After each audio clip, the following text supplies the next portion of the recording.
Hello students, मैं Prince Kumar आप सभी को स्वागत करता हूं SSC GD constable GK session में। जीके का most important and selected class जो कि आप सभी के लिए सभी प्रश्न इसमें इम्पोर्टेंट है। आप सभी के एग्जाम बेस्ड कंटेंट तैयार किया गया है जिसमें आप सभी को सभी प्रकार के एग्जाम जैसा प्रश्न मिलेगा। Current affair, statics, history, geography, politics सभी प्रश्न को आप लोग को देखने को मिलेगा जो कि सभी इंपॉर्टेंट होगा, एग्जाम बेस्ड होगा। तो सभी स्टूडेंट क्लास में फोकस करना, 100% सभी प्रश्न को बारीकता से अध्ययन करना। तो चलिए शुरू करते हैं पहला प्रश्न। तो पहला प्रश्न देखिए दिया गया है आप सभी के लिए। बताना है नहरों का निर्माण कराने वाला दिल्ली का प्रथम सुल्तान कौन था। नहरों का निर्माण कराने वाला दिल्ली का प्रथम सुल्तान कौन था।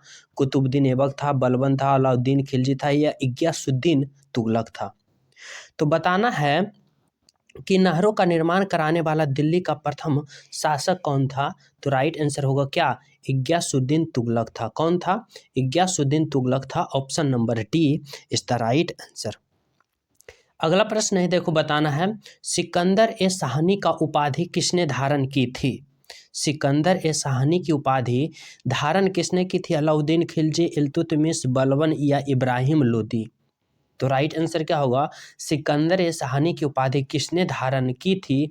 तो कौन किया था अलाउद्दीन खिलजी ने। कौन किया था, Alauddin Khilji. Option number A is the बिल्कुल राइट आंसर। अगला प्रश्न देखो क्या है। अगला प्रश्न है महावीर स्वामी ने किससे अनुसरण लेकर सन्यासी जीवन को स्वीकार किया था। महावीर स्वामी ने किससे अनुमति लेकर सन्यासी जीवन को स्वीकार किया था। तो राइट आंसर होगा नंदीवर्धन। नंदीवर्धन से उन्होंने अनुमति लेकर, जो कि नंदीवर्धन महावीर स्वामी के बड़े भाई थे, उन्हीं से अनुमति लेकर यह सन्यासी जीवन का स्वीकार किए थे। Option number C. अगला प्रश्न बताना है निसार सिक्का का प्रचलन किस मुगल शासक ने किया था। निसार सिक्का का प्रचलन किस मुगल शासक ने किया था। शाहजहां, जहांगीर, औरंगजेब या अकबर। राइट आंसर क्या होगा कि निसार सिक्का का प्रचलन किस मुगल शासक ने किया था। तो कौन किया था, यह जहांगीर ने किया था। कौन किया था, जहांगीर ने किया था। Option number B. अगला प्रश्न क्या है। अगला प्रश्न है मोहम्मद अली जिन्ना को कायदे आजम की उपाधि किसने दिया था। मोहम्मद अली जिन्ना को कायदे आजम की उपाधि किसने दिया था। महात्मा गांधी, जवाहरलाल नेहरू, राजेंद्र प्रसाद या खान अब्दुल गफ्फार खां। राइट आंसर क्या होगा कि मोहम्मद अली जिन्ना को कायदे आजम का उपाधि किसने दिया था। तो यह कौन दिया था, यह महात्मा गांधी ने दिए थे। कौन दिए थे, महात्मा गांधी। ऑप्शन नंबर ए।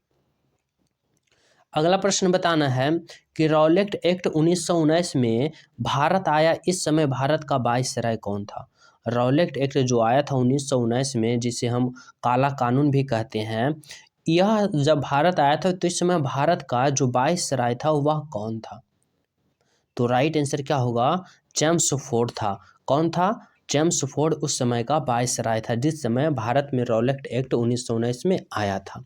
राइट आंसर क्या होगा, ऑप्शन नंबर चेम्सफोर्ड। अगला प्रश्न है कि किस देश के संविधान को विश्व के सभी संविधानों का जननी कहा जाता है। देखो जो प्रश्न का राइट आंसर आप सभी को पता हो कमेंट में करते चलना। प्रश्न क्या है कि किस देश के संविधान को विश्व के सभी संविधानों का जननी कहा जाता है। अमेरिका, भारत, ब्रिटेन या रूस को। तो राइट आंसर क्या होगा, राइट आंसर होगा ब्रिटेन देश को। किस देश को कहा जाता है, ब्रिटेन को क्या कहा जाता है, संविधानों की जननी, क्योंकि ब्रिटेन अधिकतर देशों पे राज किया और अपना छाप छोड़ के गया, इसीलिए क्या कहा जाता है, ब्रिटेन के संविधानों की जननी कहा जाता है। Right answer option number C. अगला प्रश्न है उपराष्ट्रपति का पद एवं राज्यसभा में पदेन सभापति का पद किस देश के संविधान से लिया गया है। बताना है उपराष्ट्रपति का पद एवं राज्यसभा में पदेन सभापति का पद संविधान से लिया गया है, किस देश के संविधान से लिया गया है। तो राइट आंसर क्या होगा, राइट आंसर होगा अमेरिका के संविधान से लिया गया है। राष्ट्रपति, उपराष्ट्रपति कहाँ से लिया गया है, और साथ ही राज्यसभा के पदेन सभापति। देखो याद रखना, उपराष्ट्रपति का पद, राज्यसभा के पदेन सभापति का पद, फिर राष्ट्रपति का निर्वाचन, ये सब कहाँ से लिया गया है? अमेरिका से। साथ ही मूल अधिकार भी कहाँ से लिया गया है? तो अमेरिका से ही लिया गया है। समझ रहे हो? रूस की बात करें तो रूस से क्या लिया गया है? तो मौलिक कर्तव्य लिया गया है। मौलिक कर्तव्य रूस से लिया गया है, जो कि भाग 4 के का में सम्मिलित है। मौलिक कर्तव्य। जर्मनी की बात करें तो आपातकाल कहाँ से लिया गया है? जर्मनी से। ब्रिटेन की बात करें तो संसदीय प्रणाली कहाँ से लिया गया है? तो ब्रिटेन से लिया गया है। समझ रहे हो? सभी प्रश्न को नोट कर लेना जो याद ना हो। समझ रहे हो? जो न्यू हो चैनल भी सब्सक्राइब कर लेना, क्योंकि आप सभी के पास ऐसे इंपॉर्टेंट प्रश्न पहुंचना अति आवश्यक हो जाएगा। अगला प्रश्न देखो क्या है। अगला प्रश्न है, संविधान में संसद का प्रावधान किस अनुच्छेद के अंतर्गत है? संविधान में संसद का प्रावधान किस अनुच्छेद के अंतर्गत है? अनुच्छेद 80, अनुच्छेद 79, अनुच्छेद 81 या अनुच्छेद 109? तो राइट आंसर क्या होगा? राइट आंसर होगा कि संविधान में संसद का प्रावधान किस अनुच्छेद के अंतर्गत दिया गया है? तो कितना है? राइट आंसर होगा अनुच्छेद 79 के तहत। Option number B is the right answer. अगला प्रश्न देखो क्या है। अगला प्रश्न है, राज्यसभा का पहला सभापति कौन थे? राज्यसभा का पहला सभापति कौन थे? डॉक्टर राजेंद्र प्रसाद, डॉक्टर सर्वपल्ली राधाकृष्णन, जवाहरलाल नेहरू या गणेश वासुदेव मावलंकर? तो राज्यसभा का पहला सभापति कौन थे? तो कौन थे? Doctor Sarvepalli Radhakrishnan. Option number B is the right answer. अगला प्रश्न क्या है, नागरिकों के लिए एक समान सिविल संहिता संबंधित अनुच्छेद है कितना में? नागरिकों के लिए एक समान सिविल संहिता संबंधित है अनुच्छेद कितना में? तो राइट आंसर क्या होगा? राइट आंसर होगा अनुच्छेद 44 में। अनुच्छेद 44 में क्या सम्मिलित है? नागरिकों के लिए एक समान सिविल संहिता। Option number C. अगला प्रश्न है, सूर्य की बाहरी सतह का तापमान कितना होता है? सूर्य के बाहरी सतह का तापमान की बात करें 300 डिग्री सेल्सियस, 400 डिग्री, 500 या 600? तो राइट आंसर होगा सूर्य के बाहरी सतह का तापमान 6000 डिग्री सेल्सियस होता है। क्या? 6000 degree Celsius. Option number D. अगला प्रश्न बताना है, डिमोस बा फोबोस किस ग्रह के उपग्रह है? तो राइट आंसर होगा किस ग्रह के उपग्रह है? तो यह राइट आंसर होगा मंगल ग्रह के। किसके? मंगल ग्रह के उपग्रह कौन सा है? डिमोस बा फोबोस। Option number A. अगला प्रश्न देखो क्या है। अगला प्रश्न है, विश्व में सिंचाई नहरों का सबसे बड़ा जाल किस देश में है? विश्व में विश्व में सिंचाई नहरों का सबसे बड़ा जाल किस देश में है? तो यह किस देश में है? पाकिस्तान में। ऑप्शन नंबर ए पाकिस्तान। अगला प्रश्न बताना है, गुगली शब्द किस खेल से संबंधित है? गुगली शब्द की बात करें, यह किस खेल से संबंधित है? तो यह क्रिकेट खेल से संबंधित है। किससे संबंधित है? क्रिकेट से। गुगली शब्द क्रिकेट से। अगला है, नॉकआउट शब्द का संबंध किस खेल से है? तो नॉकआउट की बात करें तो यह मुक्केबाजी में होता है। क्या? मुक्केबाजी से संबंधित है नॉकआउट शब्द। Option number C. अगला प्रश्न है, पन्नालाल घोष का संबंध किस वाद्य यंत्र से है? पन्नालाल घोष की बात करें तो यह शहनाई वादक हैं। कौन? क्या है? शहनाई वादक। ऑप्शन नंबर क्या होगा? डी पन्नालाल घोष। अगला प्रश्न है, हेमा मालिनी का संबंध किस शास्त्रीय नृत्य से है? हेमा मालिनी का संबंध किस शास्त्रीय नृत्य से है? तो राइट आंसर होगा भारतनाट्यम। क्या? Bharatanatyam. Option number B. Next है, राष्ट्रीय समुद्र विज्ञान संस्थान कहाँ स्थित है? राष्ट्रीय समुद्र विज्ञान संस्थान कहाँ स्थित है? तो यह कहाँ स्थित है? पणजी में। ऑप्शन नंबर क्या? Option number C Panaji. Panaji किस राज्य की राजधानी है? तो यह गोवा राज्य की राजधानी है। क्या? पणजी। अगला प्रश्न है, हुमायूं का मकबरा कहाँ स्थित है? हुमायूं का मकबरा कहाँ स्थित है? तो राइट आंसर होगा दिल्ली में। कहाँ? दिल्ली। अगला है, बास्केटबॉल के खेलों में दोनों ओर कितने खिलाड़ी होते हैं? बास्केटबॉल के खेलों में दोनों ओर कितने खिलाड़ी होते हैं? राइट आंसर होगा 5 खिलाड़ी। 5 खिलाड़ी, 5 खिलाड़ी दोनों ओर होते हैं। Option number B. अगला प्रश्न है, राइडर कप किस खेल के खिलाड़ियों को दिया जाता है? राइडर कप किस खेल के खिलाड़ियों को दिया जाता है? तो राइट आंसर क्या होगा? गोल्फ खेल के खिलाड़ियों को दिया जाता है। कौन सा cup? Ryder cup. Option number D. अगला प्रश्न है, अंतर्राष्ट्रीय ओलंपिक कमेटी का मुख्यालय कहाँ स्थित है?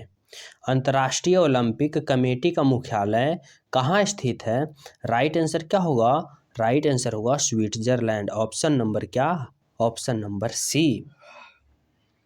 अगला है कि ये प्रश्न है 24 नंबर का, वर्ष 2028 में ग्रीष्मकालीन ओलंपिक की मेजबानी कौन सा शहर करेगी? वर्ष 2028 में जो ग्रीष्मकालीन ओलंपिक गेम होगा उसका मेजबानी कौन सा देश करेगा? तो उसका मेजबानी लॉस एंजिल करेगा। कौन? Loss angel. ऑप्शन नंबर ए। नेक्स्ट प्रश्न है कि खिलाड़ी दुर्योधन सिंह नेगी किस खेल के लिए प्रसिद्ध हैं? तो राइट आंसर क्या होगा? राइट आंसर होगा मुक्केबाजी के लिए। कौन? दुर्योधन सिंह नेगी। ऑप्शन नंबर क्या होगा? मुक्केबाजी। अगला प्रश्न है, राधा स्वामी आंदोलन के संस्थापक कौन थे? राधा स्वामी आंदोलन के संस्थापक कौन थे? तो वह कौन थे? वह थे, राइट आंसर क्या होगा? राइट आंसर होगा ऑप्शन नंबर क्या? Option number Shiv Dayal Khatri. कौन थे? Shiv Dayal Khatri. Option number C. अगला प्रश्न है, आत्मीय सभा का संस्थापक कौन थे? क्या आत्मीय सभा के संस्थापक कौन थे? तो वह कौन थे? वह थे राजा राम मोहन राय। कौन थे? राजा राम मोहन राय। अगला प्रश्न है कि भारतीय संविधान के प्रस्तावना में धर्मनिरपेक्ष शब्द जोड़ा गया था। कैवा संविधान संशोधन? तो राइट आंसर होगा 42वां संविधान संशोधन के तहत भारतीय संविधान के प्रस्तावना में धर्मनिरपेक्ष जोड़ा गया था। कैवा संविधान संशोधन? 42वां संविधान संशोधन। अगला प्रश्न देखो क्या है, भारतीय संविधान में राष्ट्रपति के चुनाव की प्रणाली किस देश से ली गई है? भारतीय संविधान में राष्ट्रपति की चुनाव की प्रणाली की बात करें तो यह किस देश की से ली गई है? तो राइट आंसर क्या होगा? राइट आंसर होगा ऑप्शन नंबर क्या? राइट आंसर होगा आयरलैंड। कहाँ? आयरलैंड। ऑप्शन नंबर क्या होगा? Option number A. अगला प्रश्न बताना है, भारत की संघीय व्यवस्था किससे ली गई है? भारत की जो संघीय व्यवस्था है वह किस देश के संविधान से लिया गया है? तो राइट आंसर क्या होगा? राइट आंसर होगा, संघीय व्यवस्था की बात करें जो कि कनाडा देश से लिया गया है। कहाँ से? कनाडा से। अगला प्रश्न बताना है, अंग्रेजों के विरुद्ध विद्रोह करने वाला प्रथम जनजाति कौन था? अंग्रेजों के विरुद्ध सर्वप्रथम विद्रोह करने वाला जनजाति कौन था? तो राइट आंसर क्या होगा? राइट आंसर होगा खासी जनजाति। कौन था? खासी जनजाति। Option number B. नेक्स्ट है कि बिजोलिया आंदोलन किससे संबंधित था? बिजोलिया आंदोलन जो था वह किस राज्य से संबंधित था? तो वह राजस्थान से संबंधित था। किससे संबंधित था? राजस्थान से। ऑप्शन नंबर क्या होगा? Option number D. तो आज का क्लास यहीं तक रखते हैं। टॉप 32 प्रश्न है। आगे वाले कंटेंट बहुत है भी जो कि इम्पोर्टेंट प्रश्न है, जो कि अगले क्लास में आप सभी को देखा जाएगा। अगला क्लास में आप सभी को सोल्यूशन कराया जाएगा। तो जो न्यू हो, चैनल पे पहली बार हो, चैनल सब्सक्राइब कर लेना, बेल आइकन दबाना, ताकि आप सभी के पास इसी प्रकार से इम्पोर्टेंट प्रश्न डिटेल बाई आप सभी को पास पहुँचना अति आवश्यक हो जाएगा, जो एग्जाम में हेल्पफुल साबित होगा। इसलिए हमारे चैनल को सब्सक्राइब कर लें। टेलीग्राम का लिंक डिस्क्रिप्शन में, वहाँ भी ज्वाइन हो जाए ताकि जल्द से जल्द नोटिफिकेशन पहुँचे। तो आप सभी को मिलते हैं अगले क्लास में। जब तक सभी को हमारे तरफ से जय हिंद।